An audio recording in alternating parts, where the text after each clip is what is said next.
In this video, we are going to learn how to find the surface area of a cone. So first of all, we have been looking at this particular cone with a height of 5 and a radius of 3. If we want to take the cone apart to figure out the net, you can imagine cutting up the slant right here and cutting where the cone attaches to the base, the circle. And if you cut that apart and open it up, this bottom with the radius of 3 becomes this circle here, and the top piece, when you cut it open, would become a shape like this. Sometimes the wedge that's out of this circle is a different size, and you might end up with a chunk of the circle like this that form the sides of the cone, or you could end up with something even larger. Just depends on how big your base is. If your base was very large, then the circumference around that base is going to match up along here, and it will be larger if the radius is larger, and it might make up a bigger piece. It'll depend on the height of the cone as well. So being able to draw exactly the size of this chunk of the circle is not very important, but having a general idea of what the cone looks like when you flatten it out to a net, that is important. Okay, so we're dealing with a cone, and we have the surface area formula, and we've made our net. It is always a good idea to write down your formula first before you start doing anything. It'll help you to not make a foolish mistake where you try to plug values into the formula, but you plug them in the wrong place or something like that. So there's two things I do. First of all, I write out the formula. I decide how I want to write it. So they've told you that the lateral surface is pi rs, so that is like the sides of the cone, the part that would hold your ice cream if you're having some ice cream. And then the base, the area of the base, is pi r squared. That's the actual circle part. In some questions, you might just have only a cone.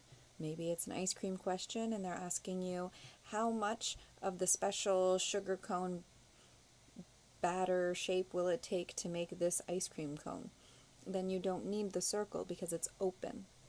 In this case, we do have the base included, so we would have to include it in our surface area. So we're going to use both parts. So the surface area, they have a total here. I like to still write SA for surface area, is pi rs plus pi r squared. Before I put my values into the formula, just to make sure I know what everything is, I really like to take any of the variables I have and write them out on top, make sure I know what they are exactly. So r is the radius, and it is 3. 5 is the height. It's not important for the surface area. We do need it when we're finding the volume of a cone, but not for the surface area. S, we already figured out in a previous question. We used the Pythagorean theorem, and we did a squared plus b squared equals c squared, Pythagorean theorem. So in this case, it's 3 squared plus 5 squared equals s squared. So we bring everything together. 9 plus 25 is 34. So s squared is 34, and you take the square root of it to figure out s, and that's about equal to 5.8. So 5.8 is our s value. We weren't given any units in this question, so I'm not writing any down right now, but in my final answer, it would be a good idea to write down units squared. So we have pi. You could either keep the pi the whole time, and then in your calculator, just press the pi button, or if you'd like, you can write 3.14.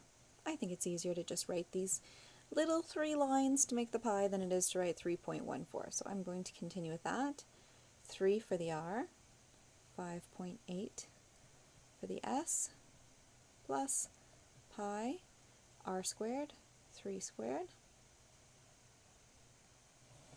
Something that's nice about this unit is at least we don't have to worry about squaring negative numbers. We have mostly always positive numbers because they're lengths, and you wouldn't have a negative length. So hopefully if you have a half-decent calculator, you can just do all of this in one line on your calculator all at once. So that's what I like to do. And if you don't have a very good calculator but you have a smartphone, you can download an app. I use Power Calc for my calculator, and it's almost perfect. The only shortcoming that I see, so I use Power Calc, and the only shortcoming that I see is that it lacks a fraction button, and fraction buttons are really handy. They save you a lot of work. So I put this all in my calculator, and I got 82.938. I think I'm going to round that a little bit more. I'm going to round to the closest digit. It didn't say in this question, we just made this one up, it didn't say what to round to.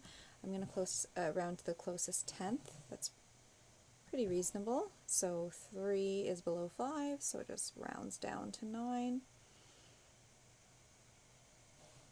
Okay. Therefore, the surface area of the cone is 82.9 units squared. Why is it units squared? Well, in this question we're figuring out surface area, and area takes up 2 dimensions, unlike perimeter. Perimeter is just the outside. It's kind of like a line or a curve. It doesn't take up space, so that would just be units if it was perimeter, but because we're doing area, we're multiplying variables together. We have r times r and r times s, so we get units times units, so that's why we have units squared.